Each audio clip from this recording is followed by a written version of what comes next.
3 French hens.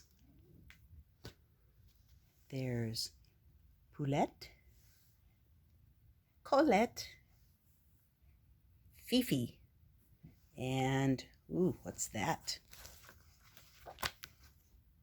Ah, that guy. All right.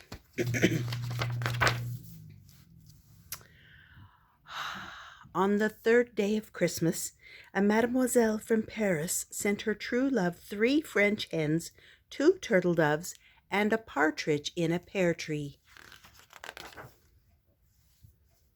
Look, there they are. The hens never arrived.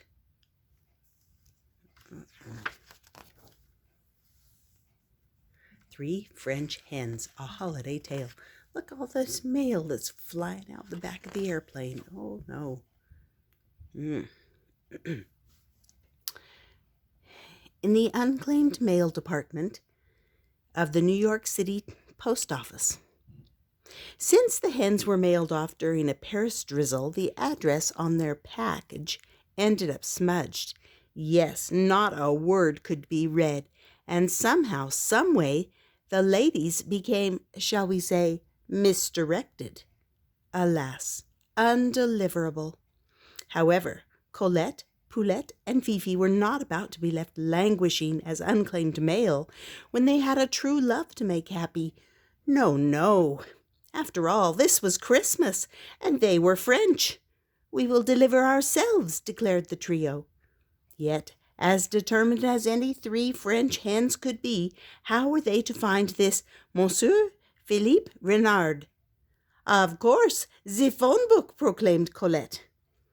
Poulette flipped and flapped through page after page. Sadly, there was not a Philippe Renard to be found. All still looking lost, including the hens. And then, "This is New York, not Paris," exclaimed Fifi. "We must translate. It is not Philippe Renard, but Phil Fox we must see." And so the 3 French hens dusted themselves off, picked themselves up, and headed down into the subway in search of Mr. Phil Fox. See, there they are, sitting up on the railing. Meanwhile, somewhere in New York City, look, do you see what's in the window there? Oh, that looks like a fox. Down on his luck, Phil Fox was staring out his window with no view. He did not have a true love. He did not even have a friend, unless he counted the cockroach. Why, the poor fellow hadn't had a square meal in a month. These were lean times for Phil, very lean times. As he watched the first snowflakes of the season fall, he made a wish. Phil looked over at the cockroach. Where is the cockroach? Oh, there he is. See the cockroach? Phil looked over at the cockroach and shrugged. Hey, my luck's just gotta change pretty soon, right? 'Tis the season. Suddenly, there was a knock at the door. Bonjour, Merry Christmas, Joyeux Noël, Monsieur Philippe Renard, sang out the 3 French hens. We are Colette, Poulette, and Fifi, a present from your true love. Now, Phil knew all well and good that he was not Philippe Renard. He was very sure he wasn't anyone's true love, and he barely knew a word of French. But Phil was a clever enough fox to recognize a free meal when he saw one. 3 French hens on his doorstep? It was better than Chinese takeout. Well, gulped Phil.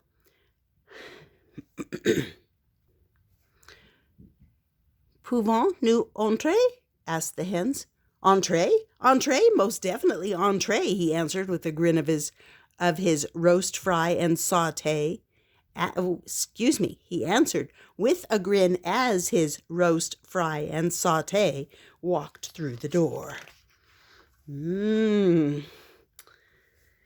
Before Phil could get out his cookbook, Colette whisked the fox into the salle de bain.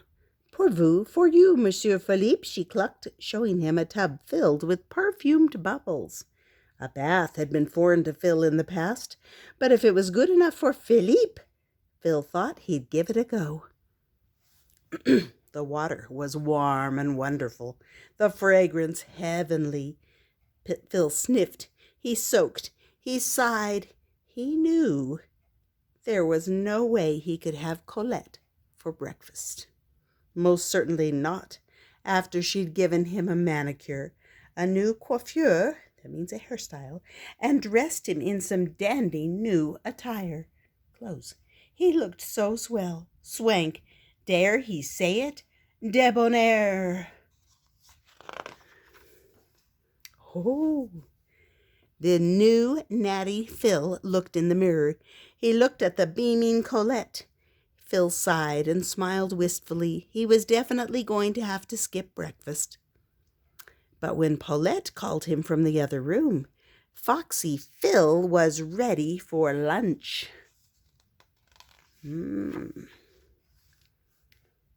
Voila, Monsieur Philippe, declared Paulette. With a flourish, Phil could not believe his eyes. His space was no longer shabby, but chic. And standing tall in the corner was the most beautiful twinkling tinsel tree. I am a wonder with the needle, thread, and evergreen. Oui, Paulette said proudly. Look how pretty it all looks.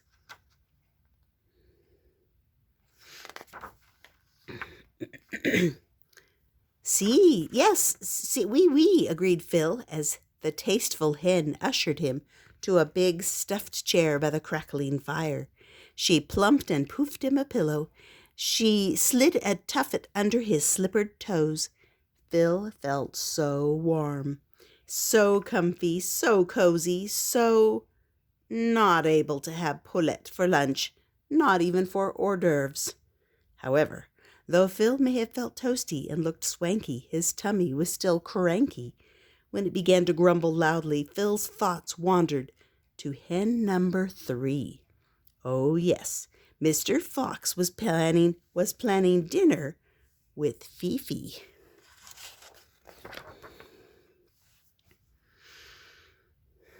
Bon appetit, Monsieur Philippe, shouted Chef Fifi as she came through the swinging kitchen door. She held a tray high with canapés, consommes, hollandaise, and pâtés. She had salads Nicolas and bowls of vichyssoise, parfaits, crème brûlée, chocolate mousse, charlotte russe.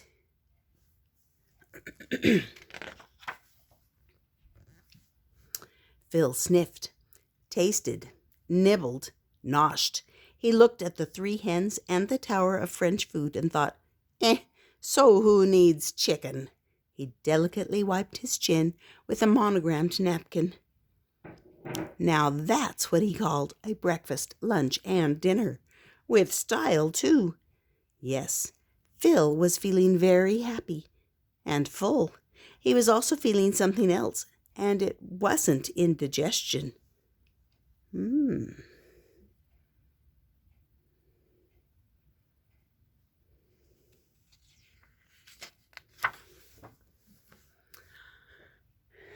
Phil was so filled with holiday spirit and a guilty conscience that he finally confessed.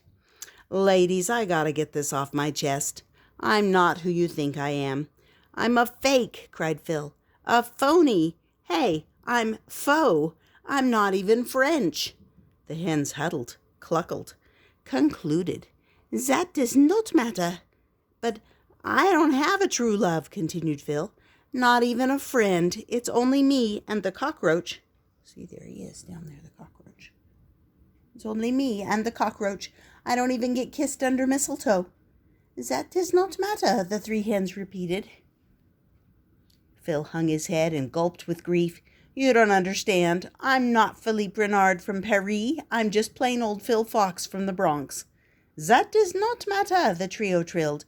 We like you just the way you are. Notre âme, our friend Phil. Friend? Phil felt a lump in his throat. Even the cockroach had a tear in his eye. Phil never thought he would have such fine friends. Certainly not feathered ones. How could he ever repay their kindness? Then Phil looked under his twinkling tree. There were so many presents, too many for just one simple fox. What the heck, thought Phil, it's Christmas. He would share his good fortune and holiday cheer with his new friends. He handed Colette, Poulette, and Fifi 3 of his beautifully wrapped presents. The hens smiled but shook their heads. What's wrong? Asked Phil. Thank you, merci, dear friend Phil, said Fifi, but we cannot accept these gifts for Christmas. But why not? Asked the bewildered Phil. Paulette smiled. Because our holiday is Hanukkah. We're kosher chickens. Phil grinned and gave a hearty hug to each. No matter, I say, happy holidays to us all. This could be the beginning of a beautiful friendship. And so the 3 French hens from Paris and Phil Fox from the Bronx celebrated the rest of the 12 days of Christmas and 8 nights of Hanukkah together, and they all had a wonderful time. See, there's the chickens in the carriage with him. There's the frogs and the pigs and the rabbit and the bagpipe players and a menorah. And there's the cockroach, including the cockroach. Bonne année. Fin. The end.